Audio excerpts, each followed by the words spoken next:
नमस्कार। अक्सर लोग सोचते हैं कि किसी प्रोडक्ट की ग्रोथ का मतलब है खूब सारा पैसा विज्ञापन पर लगा दो या कोई वायरल कैंपेन चला दो। हाँ, यही आम धारणा है। लेकिन फेसबुक के जो ग्रोथ वीपी थे एलेक्स शुल्ट्ज, उनका नजरिया बिल्कुल अलग था। वो मानते थे कि असली ग्रोथ मतलब जो टिकती है वो किसी एक तरकीब से नहीं आती। सही कहा। वो एक पूरे सिस्टम की बात करते हैं और कई स्टार्टअप्स ना यहीं पर चूक जाते हैं। वो शॉर्टकट ढूंढते हैं। बिल्कुल। और आज हम एलेक्स शुल्ट्ज के इसी नजरिए को थोड़ा गहराई से समझेंगे, उनके एक लेक्चर के हवाले से। हाँ, उन्होंने उसमें बताया है कि कैसे फेसबुक जैसे बड़े प्रोडक्ट्स शून्य से करोड़ों यूजर्स तक पहुंचे। और ये सिर्फ मार्केटिंग का खेल नहीं था, एक सोची समझी रणनीति थी इसके पीछे। तो आज का फोकस रहेगा शुल्ट्ज के बताए उसी सिस्टम पर कि भाई ग्रोथ का असली मतलब क्या है। ये सिर्फ नंबर बढ़ाना तो नहीं है। नहीं, बिल्कुल नहीं। ये प्रोडक्ट के अनुभव से, यूजर के एक्सपीरियंस से जुड़ा है। और एक बहुत जरूरी सवाल जो वो उठाते हैं, क्यों यूजर्स को बनाए रखना यानी रिटेंशन अक्सर नए यूजर्स लाने एक्विजिशन से ज्यादा जरूरी हो जाता है। फेसबुक ने इस पर बहुत जोर दिया था, है ना? हाँ, ये शुल्ट्ज का शायद सबसे बड़ा सबक है और कई नई कंपनियां इसे नजरअंदाज कर देती हैं। वो चमक दमक वाले एक्विजिशन पर पैसा बहाने से पहले ये नहीं देखते कि प्रोडक्ट लोगों को रोक पा रहा है या नहीं। मतलब उनका तर्क सीधा है, अगर यूजर्स आ तो रहे हैं पर रुक नहीं रहे तो अपने नए यूजर्स लाने का फायदा क्या?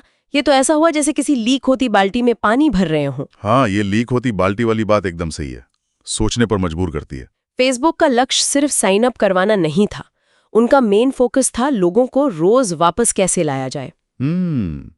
तो पहले नींव मजबूत करनी है, फिर इमारत बनानी है।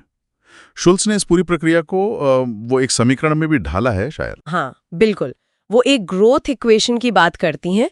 ग्रोथ बराबर है एक्विजिशन यानी नए ग्राहक लाना, गुणा एक्टिवेशन मतलब उन्हें पहली बार प्रोडक्ट इस्तेमाल करवाना, ओके। गुणा रिटेंशन उन्हें टिकाए रखना, और गुणा रेफरल यानी उनके जरिए नए ग्राहक लाना। अच्छा, तो ये चारों चीजें जुड़ी हुई हैं। हाँ, और एक दूसरे को ताकत देती हैं। वो कहती हैं कि शुरुआत में सिर्फ एक्विजिशन पर फोकस करने की बजाय एक्टिवेशन और खासकर रिटेंशन पर ध्यान देना चाहिए, वो ज्यादा जरूरी है। तो ये सिर्फ लोगों को प्लेटफॉर्म पर लाना नहीं है, ये पक्का करना है कि वो उसे इस्तेमाल करें, उसकी वैल्यू समझें और टिके रहें। एग्जैक्टली। यहीं पर वो आहा मोमेंट वाली बात आती है जो मुझे बड़ी दिलचस्प लगी। वो पल जब यूजर को लगता है हाँ यार, ये मेरे काम की चीज है। बिल्कुल। शुल्ट्ज के मुताबिक पहला कदम है अपने प्रोडक्ट का वो आहा मोमेंट ढूंढना।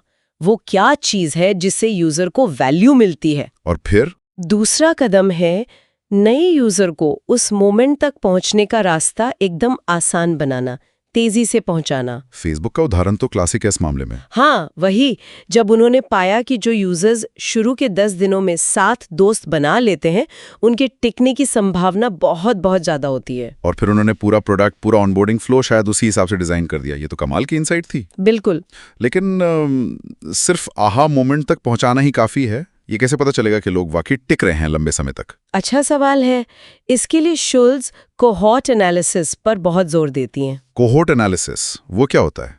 मतलब सिर्फ टोटल यूजर्स की संख्या मत देखो, ये देखो कि अलग-अलग समय पर जो यूजर्स के ग्रुप्स आए थे, जिन्हें कोहॉर्ट्स कहते हैं, उनमें से कितने प्रतिशत समय के साथ एक्टिव रह रहे हैं। अच्छा, मतलब जनवरी में आए यूजर्स का ग्रुप, फरवरी में आए यूजर्स का ग्रुप, और फिर देखो कि कौन सा ग्रुप ज्यादा टिक रहा है। हाँ, बिल्कुल। इससे प्रोडक्ट के असली सेहत का पता चलता है। क्या वो समय के साथ बेहतर हो रहा है या नहीं? समझ गया। मतलब गहराई में जाकर देखना, सिर्फ ऊपर के नंबर नहीं। शुल्ट्ज ग्रोथ हैक्स की जगह ग्रोथ लूप्स बनाने की भी बात करते हैं। इनमें क्या फर्क है? देखिए, ग्रोथ हैक्स जो होते हैं ना, वो अक्सर शॉर्ट टर्म ट्रिक्स होते हैं। शायद एक बार काम कर जाए पर लंबे समय तक असरदार नहीं रहते। ठीक है। ग्रोथ लूप्स प्रोडक्ट के अंदर ही बने ऐसे सिस्टम होते हैं जिनसे मौजूदा यूजर्स मतलब नेचुरली अपने आप नए यूजर्स को लाते रहते हैं। जैसे कोई उदाहरण? जैसे पेपैल या ड्रॉपबॉक्स का रेफरल प्रोग्राम था, या जैसे यूट्यूब पर वीडियो शेयर होता है। व्हाट्सएप का नेटवर्क इफेक्ट, जितने ज्यादा लोग यूज करते हैं उतना ही सबके लिए फायदेमंद होता जाता है। अच्छा। ये टिकाऊ ग्रोथ इंजन है। ये खुद ब खुद चलते रहते हैं। यानी ग्रोथ को प्रोडक्ट के डिजाइन का ही हिस्सा बनाना है, कोई बाहरी चीज नहीं समझनी। बिल्कुल। ग्रोथ सिर्फ मार्केटिंग डिपार्टमेंट की जिम्मेदारी नहीं है, ये पूरे संगठन की जिम्मेदारी है। सबकी। हाँ, सबके। फाउंडर्स को डेटा और यूजर बिहेवियर को समझने का जुनून होना चाहिए, उन्हें एक वैज्ञानिक तरीका अपनाना चाहिए। वैज्ञानिक तरीका? हाँ, मतलब एक अनुमान लगाओ, हाइपोथेसिस बनाओ, फिर प्रयोग करो, एक्सपेरिमेंट करो, नतीजों को मापो, देखो क्या हुआ, और फिर उससे सीखकर दोहराओ या बदलो। अच्छा, टेस्ट एंड लर्न वाला अप्रोच। एग्जैक्टली। फेसबुक ने रिटेंशन में मामूली सुधार के लिए भी हजारों प्रयोग किए, क्योंकि बड़े स्केल पर छोटे छोटे सुधार भी बहुत बड़ा फर्क ला सकते हैं। तो ये कोई किस्मत या जादू की छड़ी नहीं है, ये लगातार मेहनत, प्रयोग और सीखने की प्रक्रिया है। बिल्कुल सही। चलिए, तो एलेक्स शूल्स के जो मुख्य सबक हैं उनको एक बार जल्दी से दोहरा लेते हैं श्रोताओं के लिए। जरूर। पहला और सबसे जरूरी, रिटेंशन पर फोकस करे, लीक होती बाल्टी को ठीक करे। ठीक है। दूसरा, अपने प्रोडक्ट का आहा मोमेंट पहचाने और यूजर्स को वहां तक तेजी से पहुंचाएं। राइट। तीसरा, शॉर्ट टर्म हैक्स की बजाय टिकाऊ ग्रोथ लूप्स बनाएं प्रोडक्ट के अंदर ही। ओके। चौथा, सिर्फ सतही मैट्रिक्स मत देखें, गहराई में जाएं, कोहॉर्ट्स को ट्रैक करें।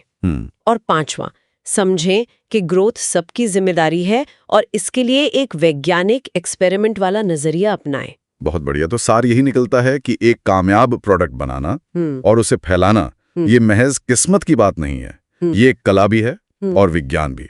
एक ऐसा सिस्टम बनाने का जिससे लोग आपके प्रोडक्ट को छोड़ना ही ना चाहें। बिल्कुल सही कहा। और शायद श्रोताओं के लिए एक विचार छोड़ जाते हैं सोचने को। हाँ, जरूर, कि उनके अपने काम या प्रोजेक्ट में वो कौन सा निर्णायक आहा मोमेंट है, वो कौन सा पल है जिसे अनुभव करते ही यूजर रुक जाता है, टिक जाता है। और उस मोमेंट तक पहुंचने के रास्ते को और कितना आसान और तेज बनाया जा सकता है। हाँ, इस पर विचार करना काफी फायदेमंद हो सकता है।